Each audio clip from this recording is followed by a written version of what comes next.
Hello, everybody. Welcome to the Energy News Beat podcast. With my name, Stu Turley, President CEO of the Sandstone Group. I've got an absolute huge treat today. I've got an old friend, and I mean Sean Strawbridge is a energy hero. I met Sean when he was the CEO of the Port of Corpus Christi.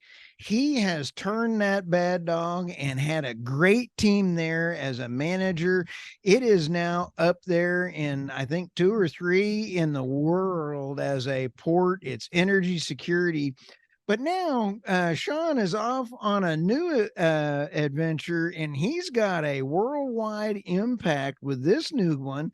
His company is Voyager Energy Partners, and he is a co-founder partner there. And I can't wait to talk about global energy security, talking about how this new endeavor could impact the world. Sean, thank you so much for stopping by. I hope I got that right. Hey, Stuart, thanks for the kind words and great to see you again. Okay, so we're off and running. We were chit-chatting, Sean, right before the show. And tell us a little bit about your new gig, because everybody knows, if they know Sean Strawbridge, they know the Port of Corpus and everything that you did there. You made a huge advantage for the United States in energy security. But tell us about Voyager.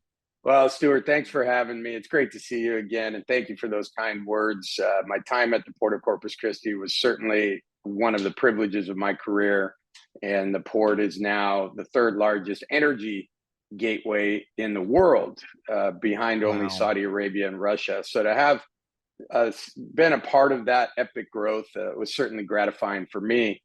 But 8 years was a nice run, and I felt that there was still some opportunity in the market for me to perhaps try my hand in scratching my entrepreneurial itch.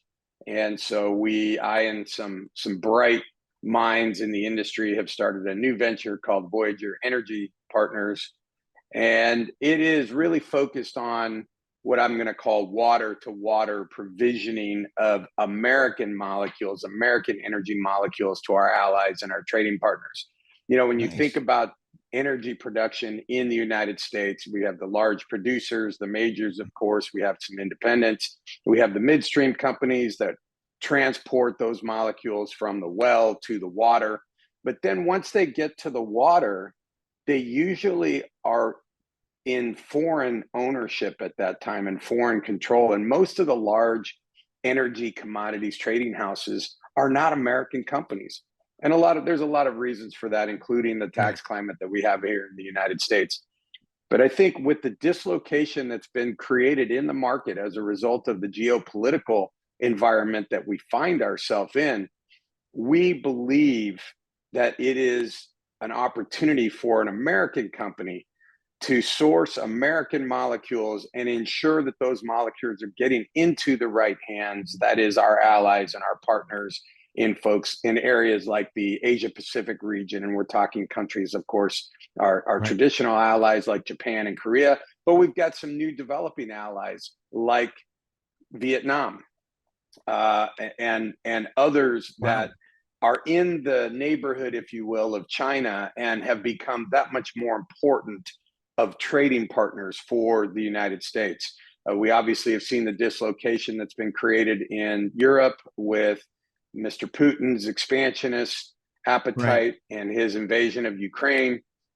Europe has never been more dependent on American energy in a post-World War II era. So that too creates opportunity. So we think that Voyager Energy Partners can really tap in to that need and ensure, in working with our federal partners, working with elected officials to ensure that we do have good, solid public policy that is promoting the export, the production and the export of American oil and American gas in a clean, safe manner to our allies and our partners. And that's what our thesis is behind Voyager Energy Partners. I'll tell you what, that is really cool, because in my opinion, we are now entering in a stage, Sean, that the United States oil and gas is more important now than it ever has been in our previous time, because nothing in the strategic oil reserves, thanks to some administrative policies, our export dollars, LNG export becoming so important. But your customers, who are you going after around the world in order to help facilitate this? You're going to have I'm assuming, the Cheniers of the world or those that are working, but who are your clients? Well, Cheniere we would view them as either a service provider in providing the liquefaction of the Nice. natural gas, in creating liquefied natural gas.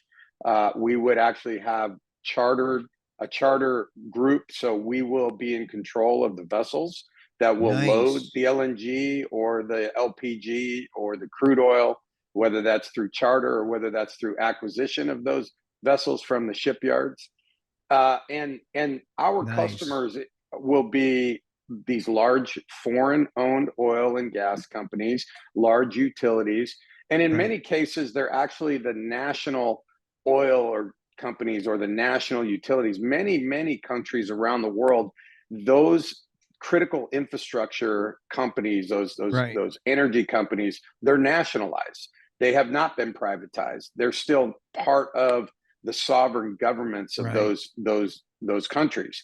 And so those two would be our allies. And I think it's important that there is accountability, that we know when we're negotiating trade agreements that energy is top of mind when we're negotiating trade agreements, and that we're being held, that those countries that have entered into those trade agreements with the United States are being held accountable. And we would be one of those checks and balances that would be able to report back to the federal government in a meaningful way the Right. accountability that's needed and necessary for these trade agreements. As we look at the global market, because the global market for LNG and our molecules, and I love the way you phrase that, the molecules from the American oil and gas, it is a complicated mix as we take a look at that. This is not a lightweight job. This is not a lightweight company in order to get that done. What about, I mean, I believe China and Qatar just signed a 27-year contract. This is long-term business. This is not something that you just, put in place. Are you also looking at the short-term and long-term contracts? Yeah, it's a great question. So we certainly, our ambition is to participate with long-term offtake agreements with these Okay. customers. Energy security is needed and necessary for any sovereignty to have a viable economy as well as Right. its national security. What we saw, though, during the pandemic is a lot of the long-term contracts were declared force majeure. And there was very few sovereignties that Oh, kept intact their long-term contracts. A lot of folks went to the spot markets. And remember, the crude market, the right. crude spot market in 2020 went into negative territory for the first time ever. Well, now what's happened is sovereignties like Japan and China, they really maintained and even increased their long-term offtake agreements, Right. which left a real kind of musical chairs, if you will, left a lot of the smaller Oh, sovereignties having to participate in the spot markets. And the spot markets have a higher volatility and certainly a higher degree of risk. Our wow. goal long term is to have long term offtake agreements with these companies and to be able to provision them with Yep. long term vessel chartering so they have that security and that surety that they will get the energy. Now, of course, there will be a portion of the market that will participate in the spot market, and we Right. certainly hope to participate in that as well. And to your point, this is absolutely big ball. This is major Right. leagues, and we're certainly sober and eyes wide open about us being Right. really a David in a Goliath market. Right. But we do think that today there's never been a better time in a post World War II era for American companies to really lead the charge when it comes to energy provisioning on the export markets to our allies and our partners. Sean, I love the way you articulate that, because it is important. Let me ask this geopolitical issue, because remember when Trump told Germany that if they don't fix their natural gas, they're going to be beholden to Russia, all of the EU went to spot. They got rid of their long-term contracts, and that started a war. I mean, quite, countries go to war over energy. With these long-term contracts, I think, if I understood your company, I think that being nimble and being the David makes more sense right now, because you're going to be able to go change those quickly on all those LNGs and those kind of things with the right contacts. Sean, I think you're going to hit it out of the park. Does that make sense? Well, we certainly hope so. And I remember vividly the exchange that President Trump had with the German delegation. And frankly, the German delegation at that time was rather dismissive of President Trump's message. And I fear that was more in the delivery and the profile of the messenger than it was the actual message, Right. which many folks make that mistake. That's funny. But we clearly saw with Putin's invasion of Russia and with the Nord Stream pipeline disruption, we saw that Germany certainly was caught somewhat flat-footed, as was other Western European countries. Right. And today, the United States is exporting arguably 14 BCF a day and growing. We've got more liquefaction facilities that are under construction right now than those that are actually in operation. So we believe that number could double between now and 2030, somewhere around 27 to 30 BCF a day of exports of LNG to our allies. So it's certainly a growth market, and one that is seeing significant capital investment, both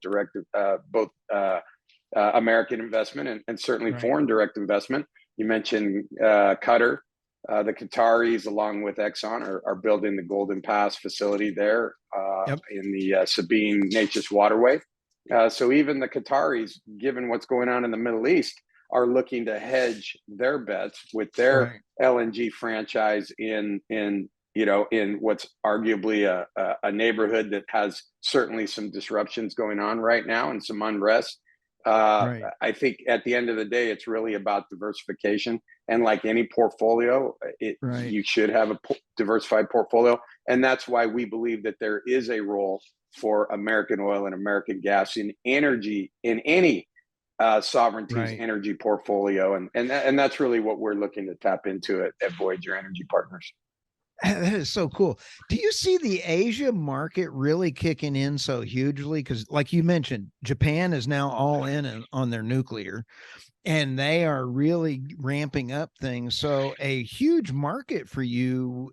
I'm seeing that the LNG market in Asia is growing like you wouldn't believe. So I could be wrong, but do you see that as a huge opportunity for you? We certainly do, Stuart. Japan's been importing LNG for 50, 60, 70 or more years. So they're very familiar with that energy source. And as they move away from coal-fired power utilities, liquefied natural gas is certainly with a less than 50% carbon footprint of coal. It certainly fits into their portfolio as they continue to evolve into other energy sources, whether that's renewables, whether that's hydrogen, which we certainly have a keen eye on hydrogen and hydrogen production. And vessels are going to be needed and necessary to move whatever derivative of hydrogen. So if you're moving vessels today with LNG, you can also move those same vessels with other hydrogen derivatives as well. So, these vessels they're expensive. They're very capital intensive. You can use them for 20 plus years.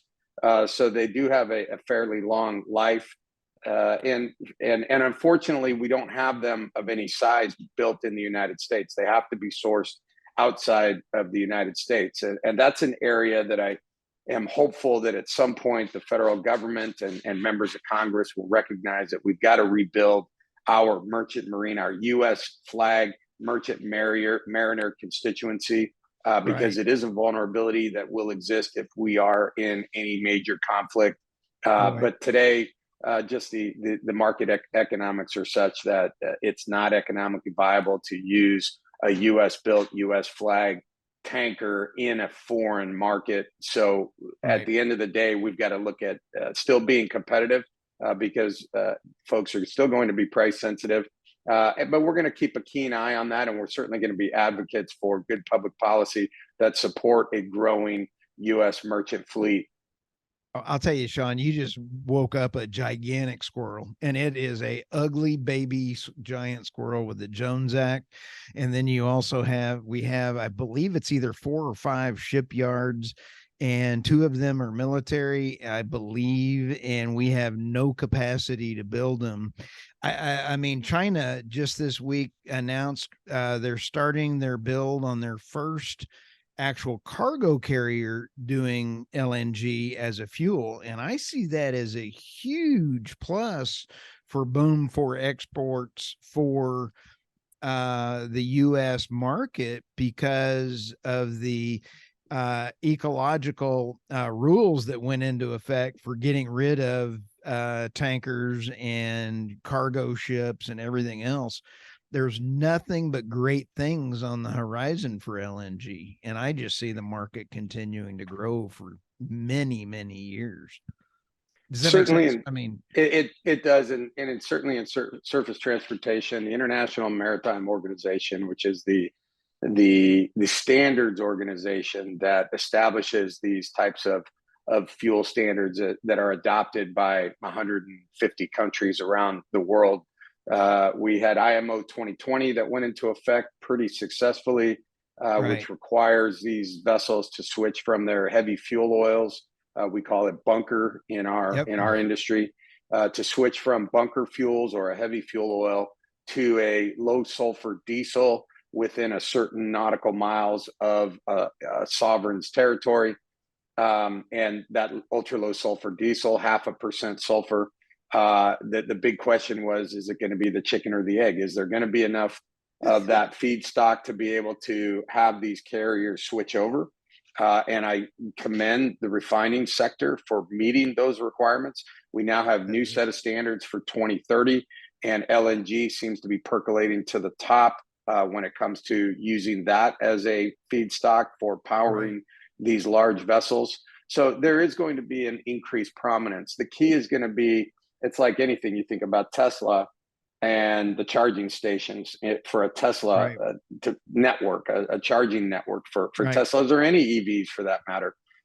You're going to have that same network of fueling capabilities throughout the world. And we just don't have that today. So the prominence of LNG to be able to provision those fueling centers for these vessels as they convert again from heavy fuel oil, which has a much higher carbon content, to LNG, which is less than half the CO2 emissions. We talk about LNG. LNG has been unfairly vilified in certain circles.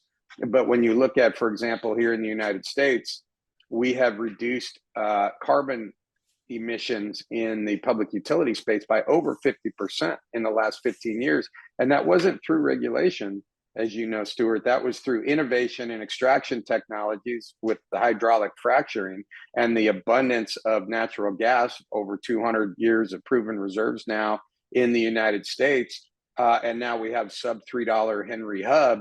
That makes natural gas much more competitive than coal at a much lower carbon footprint. So, if somebody was to offer me the trade, hey, if you can reduce atmospheric carbon emissions by 50% over the next 10 years and still use a hydrocarbon, would you do that? The answer is, of course, I'll take that trade all day long. Oh, absolutely. It's the Hungdong Zoo. My Oklahoma, Texas accent would butcher this name horribly. Hungdong Zuga is the construction series of the 23,000 TEU LNG dual fuel container ship for French shipping giant CMA CGM. That thing is huge, and wow. And just to give your audience some context of how big that ship is, When I started in the industry in 1990, the largest container ships on the planet were 4,400 TEU. Now they're, as you Wow. say, 23,000, 24,000, even 25,000 TEU. That's enough to fill 4 major shopping malls, wall to wall, 8 feet high with goods. It's longer than the Empire State Building is tall. And if you're familiar with the I-95 in South Florida or the Yeah. 405 in Southern California, those ships are wider than those 12-lane highways. That's how big these vessels are. So vessel technology has evolved much more rapidly than infrastructure has Wow. been able to keep pace. And that's really what we're focused on, is now ensuring that the infrastructure Right. is in place to be able to handle these larger classification of vessels that are now having these dual fuel capabilities. That is nuts. That's huge. I thought it was big, but I didn't realize it was that big.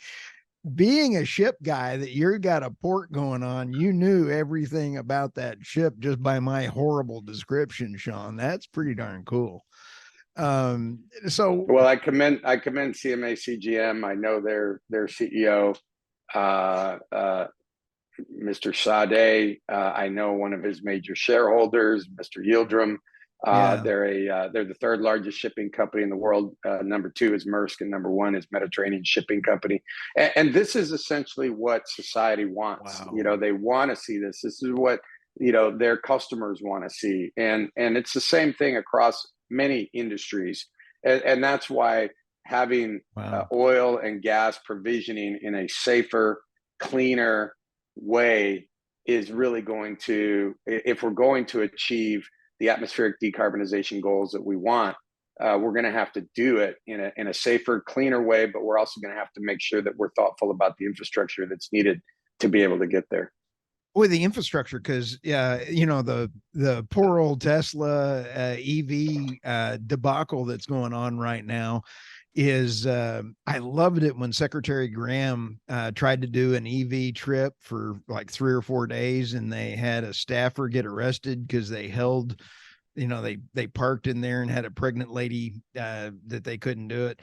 EVs are not working because of the charging stations. I mean, and there's a lot of other things going on there, economics and everything else. How would we get the if you would, the refueling stations for LNG? Would they be at every FS? The floating import stations would also possibly be a filling station for these rascals, because that seems to me would be a really easier way to just tap into those things. Is that a fair statement? Yeah, I think it is. I mean, it's the same way when you look at distributing heavy fuel oil. It's going to be the Right. same distribution network, but you'll see a repurposing of the land and a repurposing of the tanks to be able to handle Wow. LNG, and to do it in a cleaner, safer way. There's also talk about ammonia, and vessels being powered by ammonia. I think that as look, we all want a cleaner, greener environment, no question Right. about it. I have 2 20-something-year-old sons who couldn't be more political polar opposites, but the one thing they agree on is the environment, and they Right. both feel that there's a need to do more for the environment. But it is an evolution, it's not a revolution. And it's when people are revolutionary that sometimes we lose sight of the bigger picture of how important energy Wow. is. When we talk about hydrocarbons, Stuart, crude oil is used in less than half of crude oil that's consumed globally is used in the mobility space. Less than half. Less than More half. of it is less than half. More of it is consumed in the petrochemical space, which is therefore then used for manufacturing. And 95% of the things that we use in our daily lives that have helped us evolve as a species, whether that's medicines or medical devices or technology, have hydrocarbons in them. Yeah. But we have to do a better job of really evangelizing the importance of hydrocarbons and recognizing that it's the consumption of hydrocarbons that is really the challenge, the impacts of the consumption Right. of hydrocarbons. It's not the hydrocarbon itself. It's the consumption of the hydrocarbon. And as mankind's appetite to consume continues to grow, we need to do more when it comes to reducing the impacts of consuming those hydrocarbons. Because with the exception of nuclear, oil and gas has the highest density of energy of any commodity out there. I mean, much higher than obviously renewables. And so with that abundance of dense energy that we have, let's focus our efforts on reducing the impacts. And that's where carbon capture and sequestration, for example, comes into play. I'm a huge fan of that, and look forward to, and the energy industry is as well. And that's why you're seeing tens of billions of dollars being invested by oil and gas companies in carbon capture and sequestration initiatives. And I think that is absolutely where they need to be putting their dollars, in addition to more exploration and more production. And I think the federal government needs to really not vilify them, but rather assist them in continuing to produce in a responsible, sustainable way while looking at reducing the impacts of the consumption. All right, you're an amazing man, and I don't mean to give you a man hug there or anything, but you were also on the was it Texas Coalition for Carbon, or you were on was it the Coalition for Carbon, or the Carbon Neutral Coalition? Thank you. I tried to reach out to you and bug you there, but you were busy like digging ditches in the channels and stuff. So but that is very, very important on that. And like Occidental has done a great job, taking that effort and doing both oil and gas and carbon capture, and taking a look at going down the road for both of those. Sean, we only have a few more minutes here on the podcast, but you would be a phenomenal podcast host because of your wide range of background and knowledge. I think you ought to be the next Dan Bongino of energy. So I think I'd love to come on your podcast if you ever got your own show. So, well, look, you do such a great job, Stuart. I'll leave that to the experts. But I certainly appreciate what you stand for our industry. It is a great industry. It's one that we cannot live without. It's an exciting time to be in the business. Certainly, there's some disconcerting aspects when it comes to public policy and the rhetoric around the politicians these days in certain circles with the oil and gas constituency. But when you have great leaders like Mike Summers from API, or Todd Staples from the Texas Oil and Gas Association, and you have great corporate leaders like Darren Woods at Exxon, or Vicky Hollab at Oxy, who have been very declarative about the importance of their industries while continuing to do more to reduce atmospheric carbon concentrations. It's those types of leaders that truly inspire me, and I'm a big fan of your podcast. So I'm just going to continue to be part of your audience, and I'm grateful that you invite me on from time to time. Oh, well, thank you, Sean. And I cannot wait to see you again. I'd love to have you as a regular victim on here. So again, thank you very much. And we'll see you next time on the Energy News Beat podcast.